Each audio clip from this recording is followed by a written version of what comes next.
What's up, everybody? My name is Shannon, and I am still waiting for my Satyr, and today we are talking about Nightfall by Jake Halpern and Peter Kujawinski. So I picked up this book because of its beautiful cover. It also has a beautiful map on the inside, and also it sounded really cool. This is a story about these three children who live on this mysterious island. In the world in which they live, they have a period of day and they have a period of night, and right when the book opens up, they are all trying to leave this island because night is coming, and they cannot be there when that happens, because if you are left there, you're nothing good is gonna happen with that. So of course, our three children get left on this island and weird things start happening. I was really into this premise. I thought it sounded really cool. I loved the idea of this mysterious town, and they have all these rules they have to follow when they leave. They have to leave all of the houses exactly the way they left it, so you know that there's some other force that lives on this island too, and when the day dwellers leave, that's when the night dwellers come out. And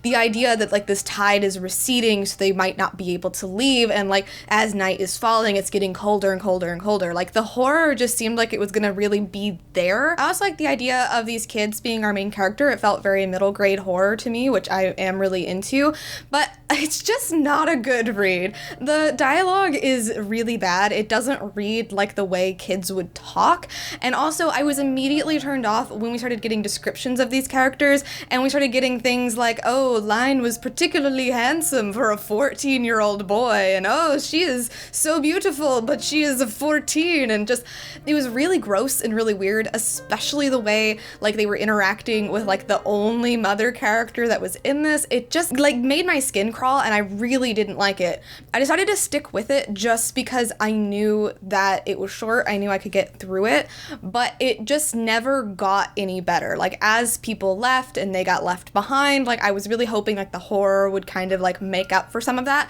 It really didn't. I still think the premise was there. I think if this was adapted into something else, or if somebody else used this type of idea, they could probably do it in a better way, as long as they stayed true to the fact that kids need to act like kids. They just don't act like this way. And I liked the idea of not everything being the way that it seems. I think the direction that the story went in was a little bit weird, but I see where they were going. And so overall, I kind of feel like this should have stayed in the drafts, or should have just been edited a little bit more.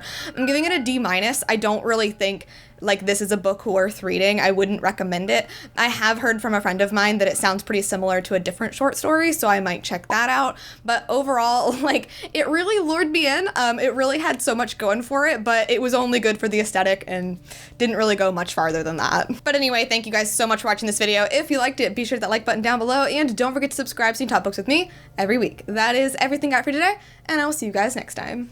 Bye!